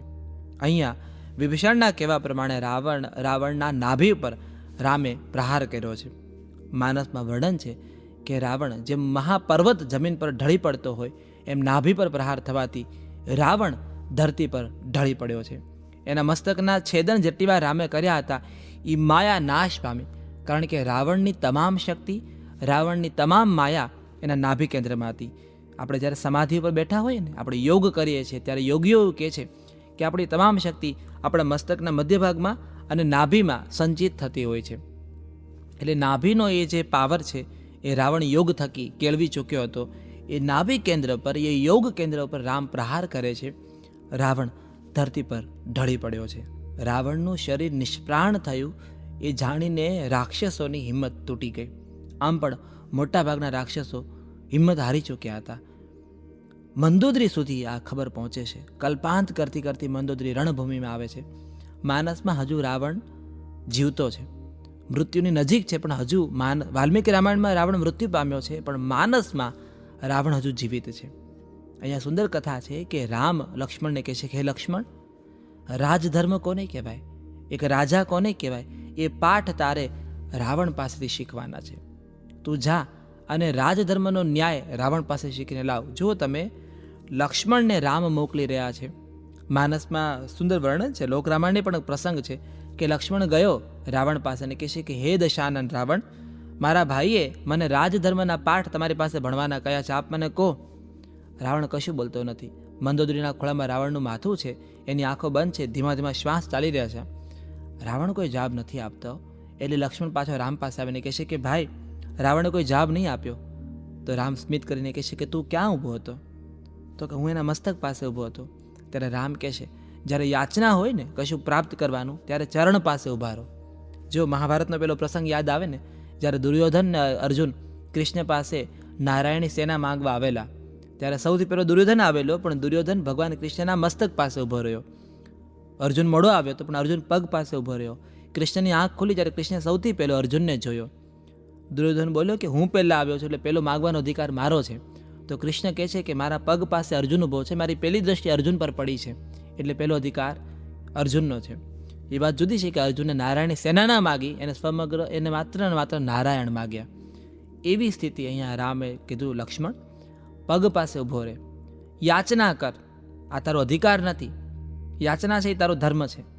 પછી ફરી લક્ષ્મણ જાય છે, રાવણના પગ પાસે ઊભા રહે છે, હાથ જોડીને કહે છે કે હે દશાનન રાવણ, મારા ભાઈ રામે મને આપની પાસે રાજધર્મ શીખવા મોકલ્યો છે. અને એવું કહેવાય છે એ પછી લક્ષ્મણજીને રાવણ રાજધર્મ શીખવી રહ્યા છે. આ બહુ સુંદર પ્રસંગ છે લોક રામાયણ અને માનસનો. મંદોદરી વિલાપ કરી રહી છે, વિભીષણ વિલાપ કરી રહ્યો છે. અહીંયા રાવણ વિભીષણને બહુ બધું ધર્મલાભ પાઠવી રહ્યો છે. વિભીષણને આશીર્વાદ આપે છે અને કહે છે તું કલ્પાંત ન કર ભાઈ, તે ધર્મનો સહારો લીધો, તારું જીવન ન્યાલ થઈ ગયું. મેં અધર્મનો સહારો લીધો એટલે જો ઈશ્વરે માનવ રૂપ ધારણ કરીને આવવું પડ્યું છે અને મારો તો ઉદ્ધાર થયો છે. આ માનસનો રાવણ છે કે મારો ઉદ્ધાર થયો છે, કે હરિના હાથે મારો વધ થયો છે. અહીંયા રાવણ રામને પ્રણામ કરે છે, મંદોદરીને પ્રણામ કરે છે અને પછી રાવણની આંખ મીચાય છે. આ માનસનો રાવણ જુદો છે, વાલ્મીકી રામાયણનો રાવણ જુદો છે, લોક રામાયણનો રાવણ પણ જુદો છે. પણ સત્ય તો એ છે કે ધર્મના હાથે અધર્મનું નિકંદન નીકળ્યું છે. અહીંયા રામે બહુ જ ગ્રેસફુલી, સન્માનપૂર્વક રાવણનો અગ્નિદાહ આપવાનું નક્કી કર્યું છે. વિભીષણને કીધું કે આપ શોકનો ત્યાગ કરો હે વિભીષણ, માનપૂર્વક, કારણ કે આ એક જ્ઞાની હતો, બ્રાહ્મણ હતો, મહાપ્રતાપી હતો, એનું યોગ્ય રીતે અગ્નિદાહ થવો જોઈએ. રાક્ષસોની વિધિ પ્રમાણે રાવણને ચંદનના કાષ્ઠ પર રાવણના દેહને સુવાડવામાં આવ્યો છે, એના શરીરે ચંદનનો લેપ કરવામાં આવ્યો છે, મંત્રો બોલવામાં આવ્યા છે, શંખનાદ કરવામાં આવ્યો છે અને રામની આજ્ઞા લઈ વિભીષણે રાવણનો અગ્નિદાહ કર્યો છે. રાવણની આ કથા છે ને એ તમને સમજાવે છે કે શત્રુને પ્રત્યે પણ તમારે કેવો ભાવ રાખવો જોઈએ. શત્રુતા એવી પણ ના હોવી જોઈએ કે એમાં તમે તમારો ધર્મ ચૂકો. રામ ધર્મ નથી ચૂક્યા, કારણ કે રામ સ્વયં ધર્મના સ્વરૂપ હતા. રાવણનો વધ થયો છે, રાવણનો અગ્નિ સંસ્કાર થયો છે. અહીંયા રામે લંકાની જેટલી રાક્ષસીઓ હતી, મંદોદરી હતી, એ બધાને ધર્મ ઉપદેશ આપ્યો છે.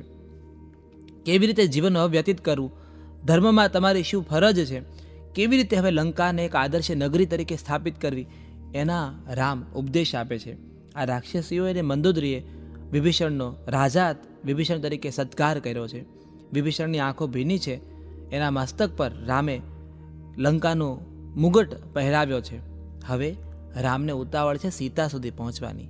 એ સીતા માટે, જેના માટે આ આટલી મોટી યાત્રા કરી, એ રામ સેતુ કર્યું છે, રાવણ સાથે યુદ્ધ કર્યું છે, આટલા બધા અસુરોનો વધ કર્યો છે, એ સીતા હવે રામને મળવાના છે. અહીંયા પણ અનેક કથાઓ જોડાયેલી છે સીતા અને રામના મિલન સાથે.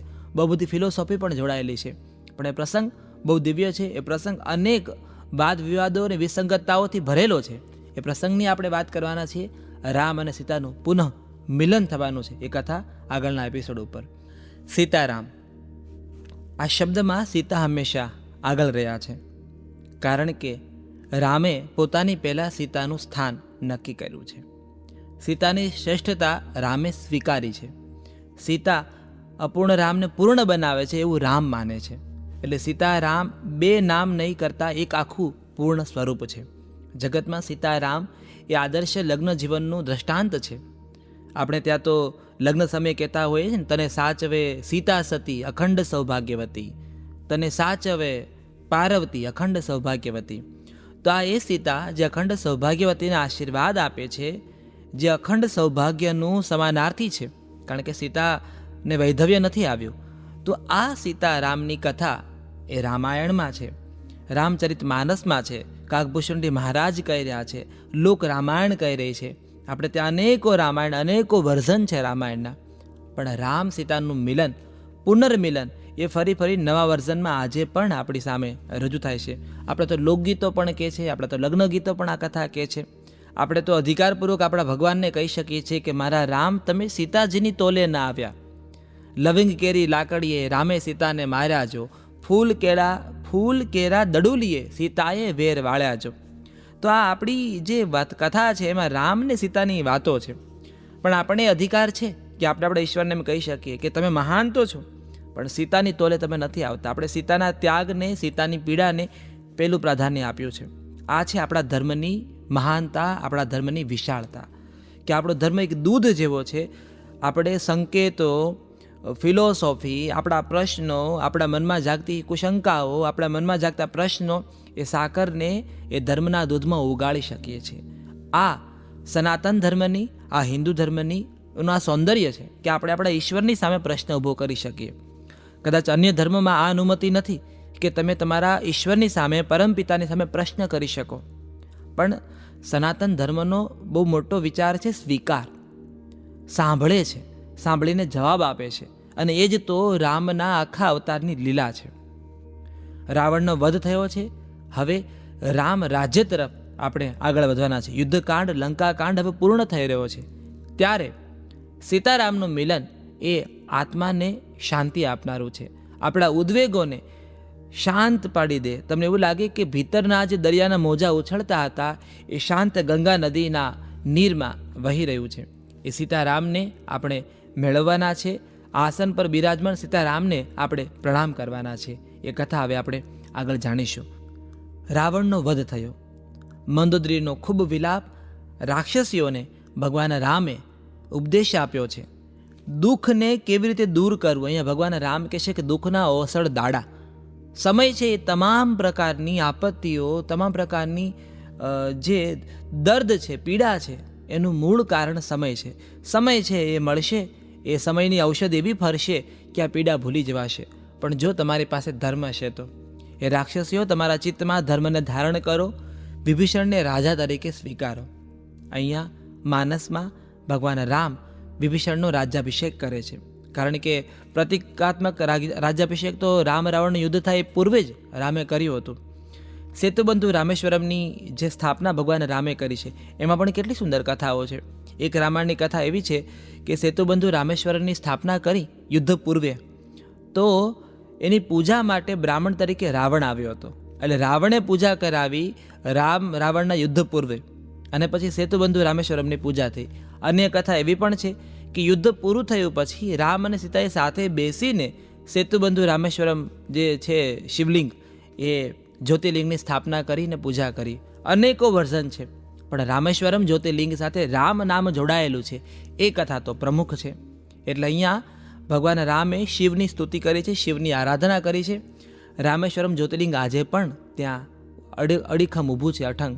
અને એ અખંડ જ્યોતિર્લિંગ આપણને રામકથાના દર્શન કરાવે છે.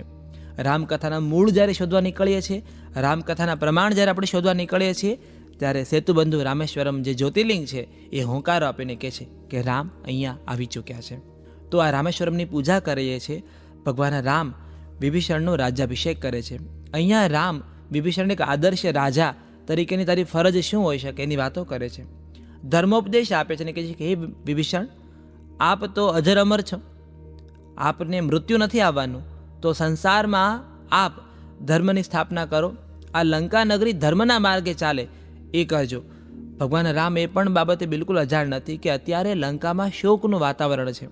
તો કહે છે તમે કીર્તન કરાવજો, તમે યજ્ઞ કરાવજો, તમે ધાર્મિક પ્રવૃત્તિઓ થકી આ દુઃખને દૂર કરી શકશો. રાક્ષસોને મોક્ષ મળે, એના અધર્મ અને એના પાપો છે એ દૂર થાય, એના માટે ધર્મનો છેડો તમે પકડજો. વિભીષણ પ્રણામ કરી રામની એ વાતનો સ્વીકાર કરે છે. ઇન્દ્રદેવે જે દિવ્ય રથ અને માતલી સારથી આપેલા, જે શસ્ત્રો આપેલા, રામ પ્રણામ કરી ઇન્દ્રદેવને વિનંતી કરે છે કે આપનું આ જે દિવ્ય રથ અને શસ્ત્ર છે એનો સ્વીકાર કરો. રામે એનો પણ હવે એને વિદાય આપી છે. અને હવે વિભીષણને આજ્ઞા કરી છે કે હવે રાવણ વધ થઈ ચૂક્યો છે, જાઓ સીતાને આ વાતના ખબર પહોંચાડો. હનુમાનજી અત્યંત પ્રસન્ન છે, રામદૂત છે. સીતા સુધી સૌથી પહેલાં પહોંચનાર તો હનુમાન હતા. હનુમાનજી દોડતા અશોક વાટિકામાં જાય છે. અતિ પ્રસન્ન છે હનુમાનજી. સીતાજીના પગ પકડીને આખો વૃત્તાંત કહે છે કે હે માં, રાવણનો વધ થયો, ઇન્દ્રજીતનો વધ થયો, કુંભકર્ણનો વધ થયો, રાક્ષસ કુળ નાશ પામ્યો છે. ભગવાન રામે વિભીષણનો રાજ્યાભિષેક કર્યો છે અને હવે રામે તમારા સુધી આ ખબર પહોંચાડ્યા છે. સીતાજી કશું બોલી શકતા નથી, એમની આંખો ભીની છે, હાથ જોડાયેલા છે, ચહેરા પર સ્મિત છે. હનુમાનજી કહે છે માતા કંઈક તો બોલો. તો સીતા કહે છે મારું હૃદય અત્યારે કરુણા અને પ્રસન્નતાથી ભરાઈ ગયું છે. હનુમાન, તમે જ્યારે બહુ જ પ્રસન્ન હો ત્યારે બોલી નથી શકતા. દરેક અભિવ્યક્તિ હોઠ અને જીભથી બહાર આવે એવી જરૂરી નથી. સીતા કહે છે કે હનુમાન, હું ખૂબ પ્રસન્ન છું. મારા રામ અંતે આવ્યા, મારી શ્રદ્ધાનો વિજય થયો છે, મારી આસ્થા જીતી ચૂકી છે. મને હતું જ કે મારા રામ આવશે ને જુઓ મારા રામ આવ્યા. હનુમાનજી કહે છે કે માતા, કોઈ સંદેશ ભગવાનને આપવાનો છે? તો હાથ જોડીને સીતા કહે છે રામને એટલો જ સંદેશ આપજો કે સીતાથી હવે પ્રતીક્ષા નહીં થાય. હવે મારા પ્રાણ નીકળી જશે, મારી ધીરજ ખૂટી રહી છે. હે રામ, મને આપના દર્શન જોઈએ છે. અહીંયા હનુમાનજી સીતાની આસપાસ પેલી રાક્ષસીઓ છે એ રાક્ષસીઓને જુએ છે અને કહે છે, માતા આજ્ઞા આપો ને તો આ તમામ રાક્ષસીઓનો સંહાર કરી નાખું, કારણ કે આ રાક્ષસીઓએ તમને ખૂબ રંજાડ્યા છે, ખૂબ પીડા આપી છે. સીતા સતી ક્ષમાનું કેટલું મોટું આભૂષણ એના હૃદયમાં બિરાજમાન છે. માતા સીતા કહે છે કે દુરાચારનો બદલો દુરાચાર હોય હનુમાન, તો ધર્મ ક્યાં ઊભો રહે? આ રાક્ષસીઓ તો માત્ર રાવણની આજ્ઞાનું પાલન કરતી હતી. એનો વધ ન કરો, એને ક્ષમા કરો, એને મુક્ત કરો. હનુમાનજી રાક્ષસીઓને આદેશ આપે છે કે તમે અશોક વાટિકાનો ત્યાગ કરો. ત્રિજટા સહિત સૌ રાક્ષસીઓની આંખોમાં આંસુ છે. સીતાને પ્રણામ કરીને સીતાની ક્ષમા યાચના કરે છે કે હે દેવી, જાણતા અજાણતા અમે તમને પીડા આપી હોય તો અમે ક્ષમા પ્રાર્થી છીએ. સીતાજી સૌને ક્ષેમકુશળ વિદાય આપે છે. વિભીષણ આવ્યો છે. માનવીર સીતાજીને લઈ જાય છે પોતાના મહેલમાં. વિભીષણની પત્ની, એની સ્ત્રીઓ સીતાને સ્નાન કરાવે છે. સીતાને દિવ્ય વસ્ત્રો અને આભૂષણોથી તૈયાર કરવામાં આવે છે. પાલખીમાં સીતાને બેસાડવામાં આવે છે. રામની સેના બેબાકળી છે, એમને સીતાને જોવા છે, કારણ કે એ સીતા છે જેના માટે દિવસ રાત ભગવાન રામ હઠ પકડી હતી કે સીતા સુધી પહોંચવું છે. રામ રાવણનું મહાયુદ્ધ જે સીતા સતી માટે ખેલાયું છે, એ સીતા હવે આવી રહ્યા છે. એટલે વાનરો છે, રીછો છે, એ બધા ભીડ એકઠી કરીને ઊભા છે. રામ લક્ષ્મણ ઊભા છે. સીતાજીની પાલખી આવી રહી છે. રામ એકી ટશે એ પાલખી સામે જોઈ રહ્યા છે. અહીંયા સૌથી અઘરી ક્ષણ કથાની છે, કારણ કે વાલ્મીકી રામાયણના માનવ સહજ રામને સીતાના ચારિત્ર ઉપર શંકા થાય છે. એમને થાય છે કે આટલા સમયથી સીતા અન્ય પુરુષના અન્ય શહેરમાં અન્ય સ્થળ ઉપર હતા, તો એના ચારિત્રની ખાતરી શું? આ માનવીય ગુણ છે, પણ માનસમાં રામને જરા મુઠ્ઠી ઉછેરા બતાવ્યા છે.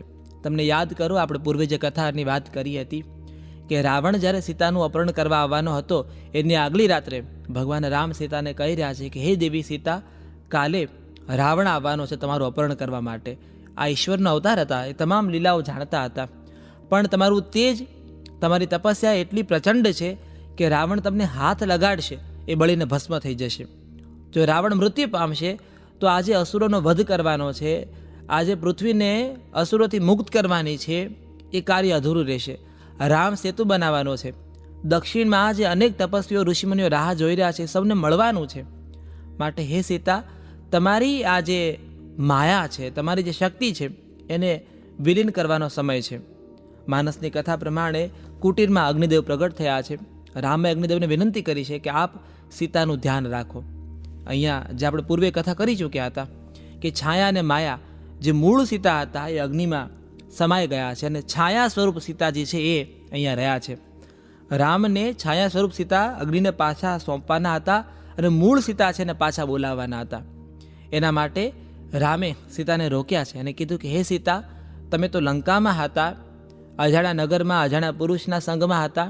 તમારા ચારિત્ર અંગે મને શંકા સેવી રહ્યો છું. કાં તો તમે ભરત, શત્રુઘ્ન, લક્ષ્મણ પાસે જતા રહો, અથવા સુગ્રીવ પાસે રહો, અંગદ પાસે રહો, હનુમાન સાથે રહો, વિભીષણ પાસે રહો, પણ હું મારી સાથે તમારું ભવિષ્ય નથી જોઈ શકતો.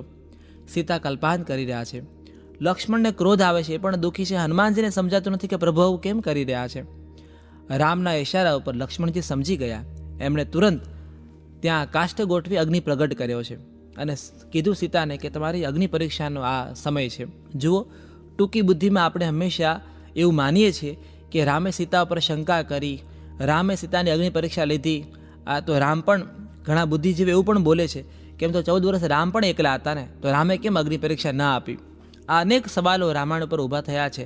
ત્યારે આપણને છાયા અને માયાની કથા ખબર હોવી જોઈએ. તો રામ ઈચ્છતા હતા કે મૂળ સીતા પાછા આવે અને છાયા સ્વરૂપ સીતાજી છે અગ્નિદેવને સોંપી દઈએ, એટલે અગ્નિ પ્રગટ થયો છે.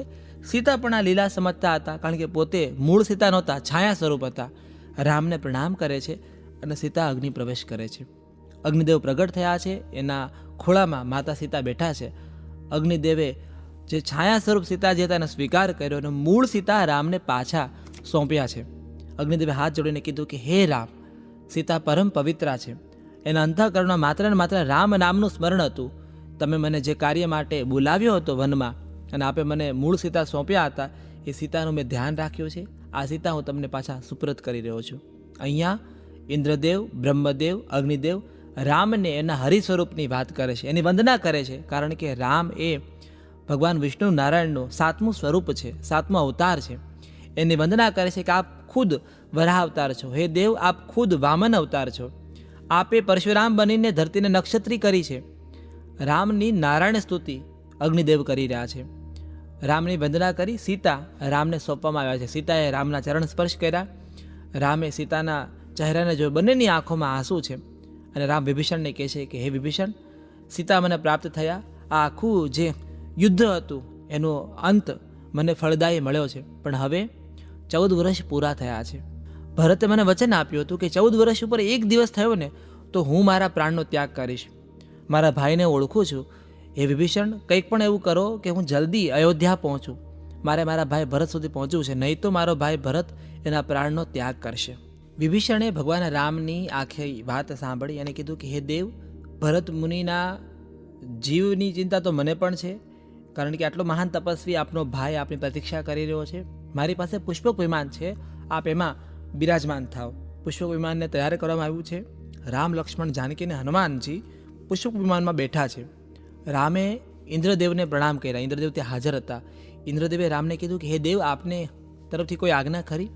તો રામે કીધું કે હે ઇન્દ્રદેવ, મારી તમને એક વિનંતી છે કે આ દેવાસુર સંગ્રામમાં આ જે વાનરો મારી સાથે હતા, વાનર અને રીછ મૃત્યુ પામ્યા છે રાક્ષસો થકી, એમને સજીવન કરો, એમનો જીવ પાછો મળે એવી મારી આપને વિનંતી છે. ઇન્દ્રદેવ પ્રસન્ન થયા.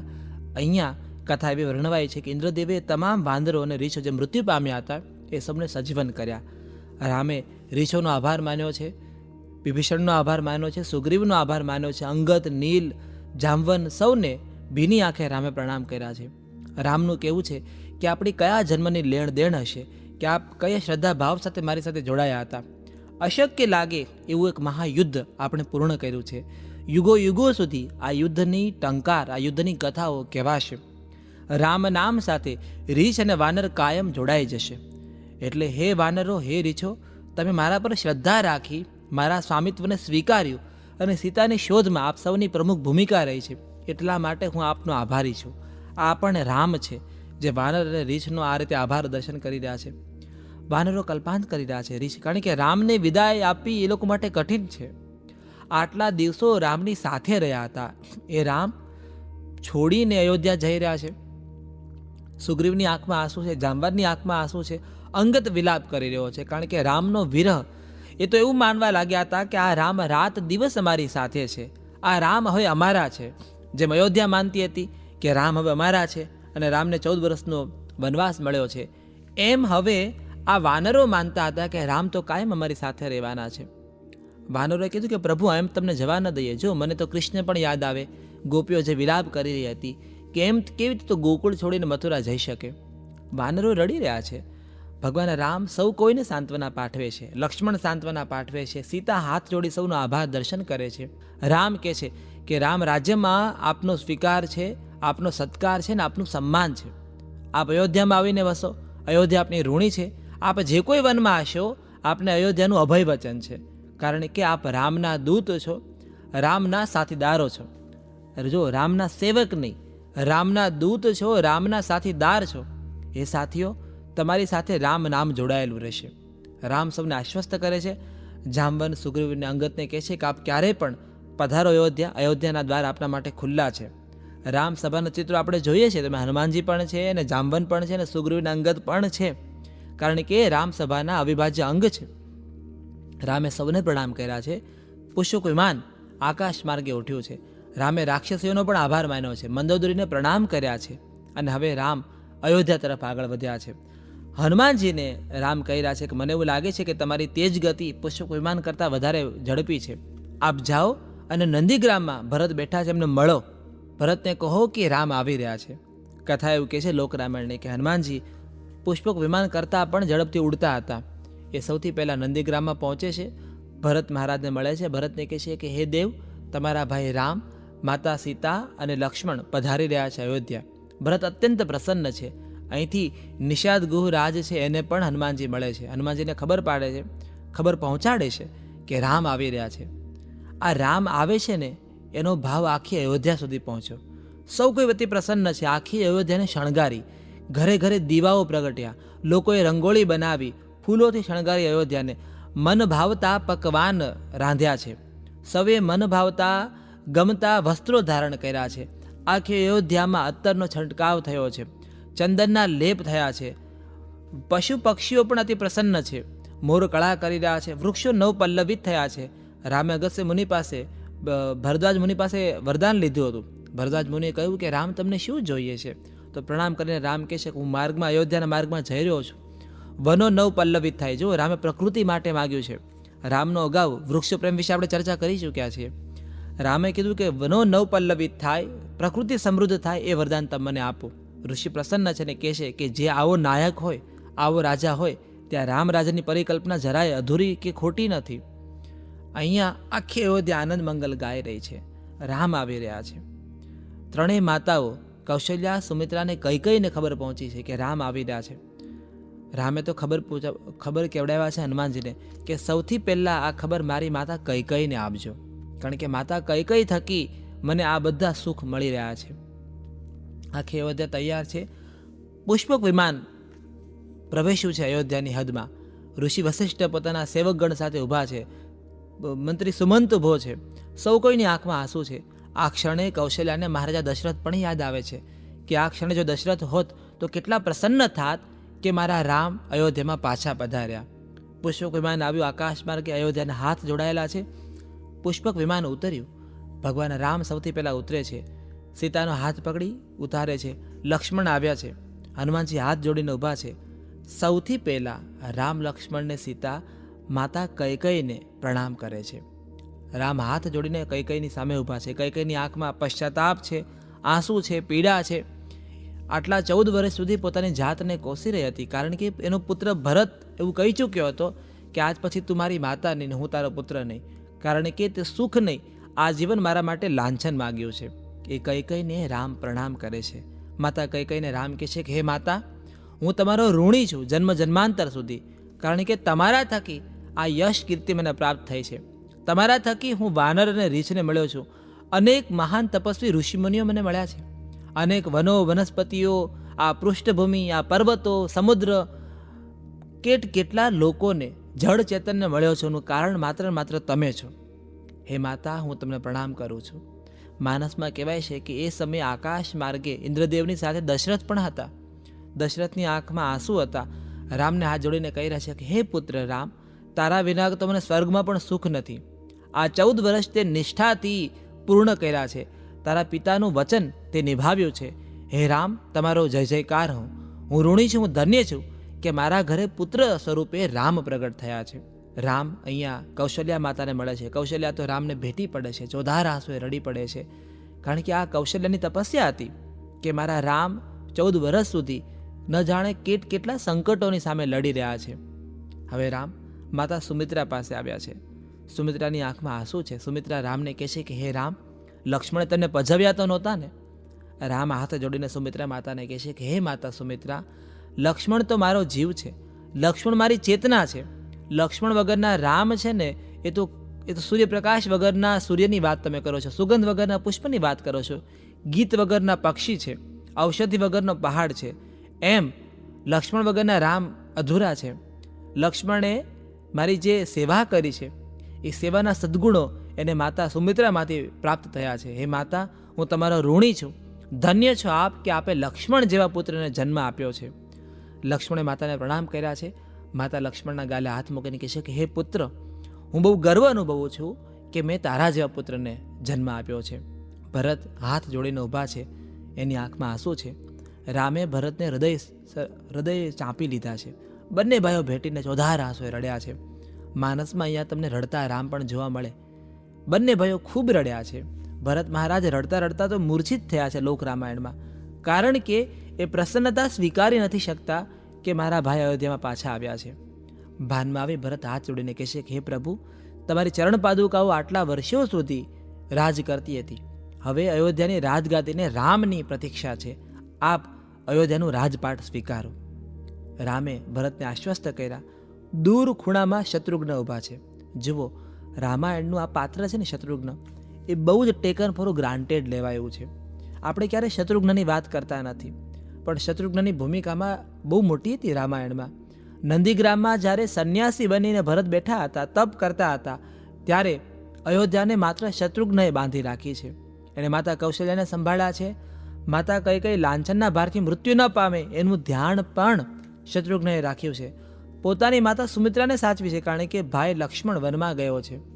એણે માંડવી, ભરતની પત્ની, જેનો પતિ રાજ મળવા છતાં સંન્યાસી બની નંદીગ્રામમાં બેઠો છે, એ માંડવીના મનમાં ગિલ્ટ ના આવે, એ માંડવીના મનમાં અપરાધ ભાવ ના આવે, એ ધ્યાન પણ શત્રુઘ્નએ રાખ્યું છે. લક્ષ્મણની પત્ની ઉર્મિલા, કથાઓમાં છે ને કે એ તો 14 વર્ષથી સૂતી હતી. નિંદ્રા રાણીને કહ્યું હતું કે હે દેવી, તમે મારા પતિના ભાગનું તમામ નિંદ્રા મને આપી દો. આ લોકકથા છે. એનું પણ ધ્યાન રાખવાનું હતું. વશિષ્ઠને કોઈ વાતની ખામી ન દેખાય એ ધ્યાન રાખવાનું હતું. સુમંતની વાતો સાંભળવાની હતી.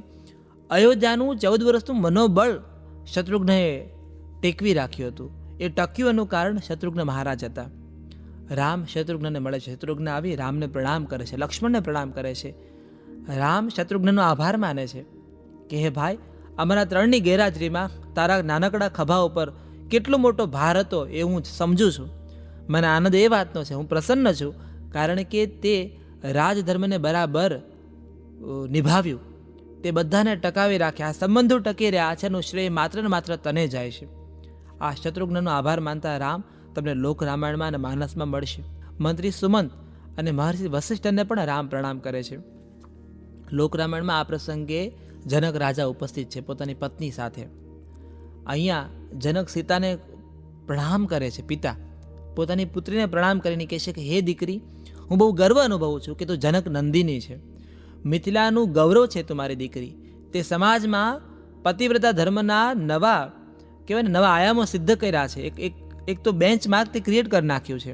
હે સીતા, તું પરમ પવિત્રા છે, એક પિતા માટે ગર્વનું કારણ બની છે. હું બહુ પ્રસન્ન છું એ વાતે કે મારી દીકરીનું નામ સીતા છે. સીતાએ માતા પિતાને પ્રણામ કર્યા છે અને કીધું છે કે મેં જે પણ સત્કાર્યો કર્યા છે એના પાયામાં તમારી શિક્ષા છે. હે પિતા, તમે મને નાનપણથી શીખવ્યું છે કે કોઈ પણ આપત્તિ આવે જીવનમાં ધર્મનો ત્યાગ ન કરો. એ ધર્મના કારણે હું અશોક વાટિકામાં જીવિત રહી છું. રાવણનો જે અહંકાર કે રાવણની પીડા હતી એ મને નહોતી અડતી, કારણ કે મારા ચિત્તમાં મારા માતા પિતાએ આપેલા સંસ્કાર છે. અહીંયા રામ પણ જનક રાજાને પ્રણામ કરીને કહે છે કે આપે મને કન્યાદાનમાં આપની દીકરીનો હાથ સોંપ્યો હતો. મેં આપને વચન આપ્યું હતું કે હું તન મન ધનથી સીતાની રક્ષા કરીશ. હે દેવ, એમાં હું ઊણો ઉતર્યો છું. મારી ગેરહાજરીમાં સીતાનું અપહરણ થયું છે, માટે હું આપની ક્ષમા યાચું છું. આ માનસના રામ છે, આ લોક રામાયણના રામ છે. અહીંયા જનક મહારાજ રામને હાથ જોડીને કહે છે કે હે રામ, હે મર્યાદા પુરુષોત્તમ રામ, હે રઘુકુળ નાયક, તમારી કીર્તિ, તમારો યશ દશે દિશામાં ફૂલોના સુગંધની જેમ પ્રસરી ચૂક્યો છે. આપે જે રીતે રાક્ષસોનું નિકંદન કર્યું, તપસ્વીઓને જે રીતે દર્શન આપ્યા છે, આપે ઋષિમુનિઓને મળ્યા છો, એનો સંતાપ દૂર કર્યો છે, આપે યજ્ઞના મૂલ્યને પ્રતિષ્ઠિત કર્યું છે, આપે મંદિરોનું મહાત્મ્ય વધાર્યું છે, આપે ધર્મ કાર્યોને નવી કાંતિ બક્ષી છે.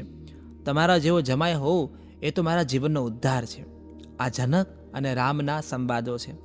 એટલે મને હંમેશા પાછા ફરેલા રામ બહુ ગમે છે, કારણ કે એમાં પૂર્ણતા છે. મર્યાદા પુરુષોત્તમની પૂર્ણતાનું દર્શન તમને અહીંયા થાય છે. વારાફરતી રામે સૌને પ્રણામ કરે છે, સૌને મળ્યા છે. સીતાએ પણ બધાને પ્રણામ કર્યા છે. ભરત મુનિએ કીધું કે મહારાજ, હવે રામ રાજ્યાભિષેક કરો. રામ રાજ્યની સ્થાપના એ સમગ્ર આર્યાવર્તનું કલ્યાણ છે. તુલસીદાસજી પ્રણામ કરી રામ રાજ્યાભિષેકની સ્તુતિઓ કરે છે. સુગંધિત જળથી રામ સીતાએ સ્નાન કર્યું છે. બ્રહ્મ મુહૂર્તમાં જાગ્યા છે 4 વાગે. રામ અને સીતાએ સૂર્ય ભગવાનની પૂજા કરી છે. સરયુ નદીના જળથી સૂર્ય ભગવાનને અર્ઘ્ય અર્પણ કર્યું છે. પોતાના પિતૃઓને યાદ કર્યા છે રામે. ભગવાન રામે શિવજીની આરાધના કરી છે, શિવજીને બિલ્વપત્રથી નવાજ્યા છે. પોતાના પિતૃઓને ફરી પ્રણામ કર્યા છે. માતા પિતા પાસે ગયા છે. એમને દીવો સ્વરૂપે જે દશરથનું સ્થાપન કર્યું હતું ત્યાં પ્રણામ કર્યો. ત્રણેય માતાઓને પ્રણામ કર્યા. અહીંયા મક્કમ ડગલે રામ રાજ્યની સ્થાપના તરફ આગળ વધ્યા છે. દુદુંભી વાગી રહ્યા છે. સમગ્ર અયોધ્યા ખુશ છે. એ જે દીપમાળાઓ પ્રગટ કરી હતી એ આજે પણ દિવાળી બની આપણે એ પરંપરાને નિભાવી છે. એટલે કહેવાય છે કે દિવાળીનો એ દિવસ હતો જ્યારે રામ અયોધ્યામાં પુનઃ પ્રવેશ કર્યો હતો. રામ લક્ષ્મણ જાનકી 14 વર્ષ વનવાસ પૂર્ણ કરી આ જ દિવસે અયોધ્યામાં પાછા ફર્યા હતા, જેના માનમાં આજે પણ આપણે દિવાળીનો પર્વ ઉજવીએ છીએ. સમગ્ર અયોધ્યા અત્યારે હર્ષમંગલ ગાઈ રહી છે. દેવતાઓ અને ઋષિમુનિઓ પુષ્પવૃષ્ટિ કરી રહ્યા છે, ચારણો ગાન ગાઈ રહ્યા છે, નગાડાઓ વાગી રહ્યા છે. સુગ્રીવ અંગતને એ લોકો પહોંચી ગયા છે અયોધ્યામાં. સૌ જામવંત સહિત સૌ કોઈ રામ રાજ્યાભિષેકની આ જે ઘડી છે એને વધાવી રહ્યા છે. ભગવાન રામ સિંહાસન પર આરૂઢ થયા, એની બાજુમાં માતા સીતા બેઠા છે. એમનો જમણા ડાબા હાથ ઉપર ભરત અને શત્રુઘ્ન બિરાજમાન છે.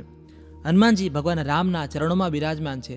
ભગવાન મહારાજા વશિષ્ઠએ, મહર્ષિ વશિષ્ઠ, જનક રાજા અને સુમંત સહિત સૌ કોઈએ મંત્રોચ્ચાર સાથે ભગવાન રામના મસ્તક પર અયોધ્યાનો રાજમુકુટ મૂક્યો છે.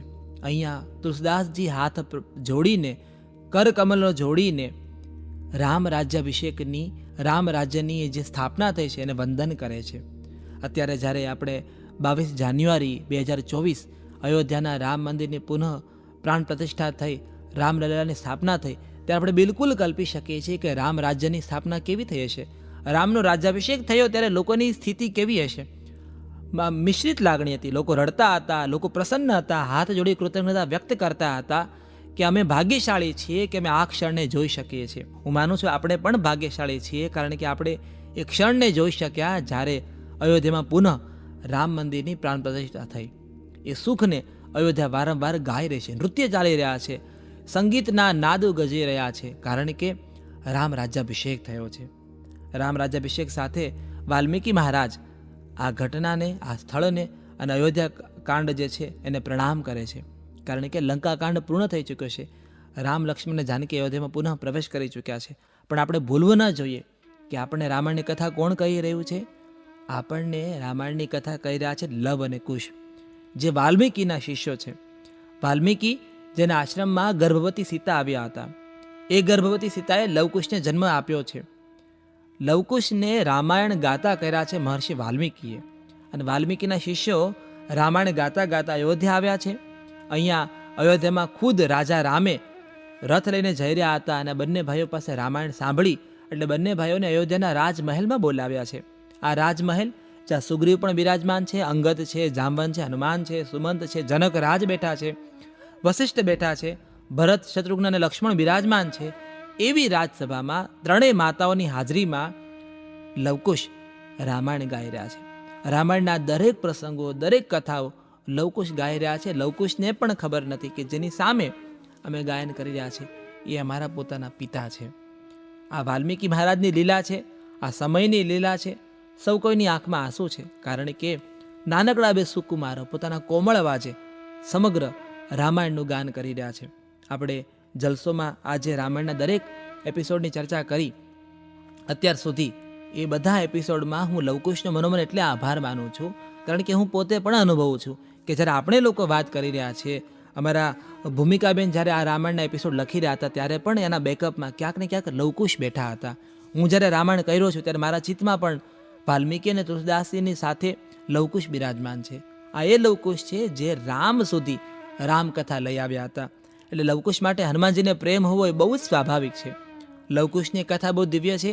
સીતાજીને રામના અનુબંધનની કથા જુદી છે. એક પ્રશ્ન તરીકે ભાવકને થાય કે તો સીતા વાલ્મીકીજીના આશ્રમમાં શું કરતા હતા? કેમ સીતાનો ફરી બીજી વાર ત્યાગ થયો? કે સીતાજી અયોધ્યા છોડી દીધી? એ કથા પણ દિવ્ય છે. ઉત્તર જે આખો કાંડ છે એ કાંડની કથા તપસ્વી સીતા વિશે વાત કરવામાં આવી છે. અહીંયા લક્ષ્મણ ઘડીક તો ઉભા રહો મારા બાંધવા, સીતાજીનો ત્યાગ કરવા લક્ષ્મણ જ્યારે વનમાં ગયા છે ત્યારે સીતા અને લક્ષ્મણના કેવા સંવાદો થયા છે એ આપણા લોકગીતોમાં પણ એની ખૂબ અદ્ભુત કથાઓ કરી છે. એ કથાઓ આપણે જાણીશું. રામના સીતા ત્યાગ વિશેની કથા જાણીશું.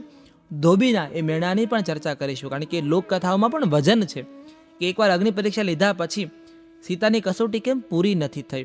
શું એની પાછળ પણ હરિની કોઈ બીજી કથાઓ છે કે કોઈ બીજી ફિલોસોફી છે? અશ્વમેઘ યજ્ઞની વાત આપણે કરવાના છે. એ યજ્ઞ જેનો ઘોડો લવકુશ પકડવાના છે. લવકુશ રામને ચેલેન્જ કરવાના છે. અહીંયા પિતા પુત્ર સામ સામે આવવાના છે. એ લવકુશ જે રામકથા ગાઈ રહ્યા છે, એ લવકુશ રામની સામે જ્યારે ઊભા રહેશે એ જાણીને કે આ અમારા પિતા છે અને અમારી માતા જેને વનદેવી કહીએ છીએ એ માતાનું નામ તો સીતા છે. જેની કથા અમે ગાઈ રહ્યા છે એ તો મારા મા બાપ છે. એ કથાનો આખો અર્ક, એ કથાનો પ્રવાહ બહુ પવિત્ર છે. એ પવિત્ર પ્રવાહની મુલાકાત આપણે ગંગાના કિનારાની જેમ આગળ લઈશું. આપણે રામકથા હવે પૂર્ણતાના આરે છે ત્યારે મને થાય કે હું છેલ્લી વાર આ રીતે હું અયોધ્યાના રાજ સિંહાસન ઉપર સીતા અને રામને સાથે બેસીને જોઈ રહ્યો છું. આપ ભાવક તરીકે પણ આપ અત્યારે સીતા અને રામને એક સાથે બેઠીને જોઈ રહ્યા છો. બંનેના ચહેરા ઉપર મંદ મંદ સ્મિત છે. દેવતાઓ પુષ્પવૃષ્ટિ કરી રહ્યા છે. સ્તુતિગાન ચાલી રહ્યું છે. હજારો લાખો દીપમાળાઓ પ્રગટી ચૂકી છે. એ દીવાઓના અજવાસમાં આપણને રામ સભા, રામ દરબારનું દર્શન થાય છે. હાથ જોડી એ રામ દરબારના દર્શન કરી લઈએ, કારણ કે કથામાં આ હવે અંતિમ દ્રશ્ય છે, જ્યાં તમને રાજ સિંહાસનો પર સીતારામ એક સાથે દર્શન આપવાના છે. આગળની કથા, આગળની ભવ્યતા, દિવ્યતા અને એની ફિલોસોફી વિશે મારે વાત કરવી છે. ત્યાં સુધી જલસો ધ ફર્સ્ટ ગુજરાતી મ્યુઝિક અને પોડકાસ્ટ એપ પર હું છું રામ મોરી. આપ સાંભળી રહ્યા છો દિવ્ય રામાયણ, સંપૂર્ણ રામાયણ, ભગવાન રામની પૂર્ણ કથા.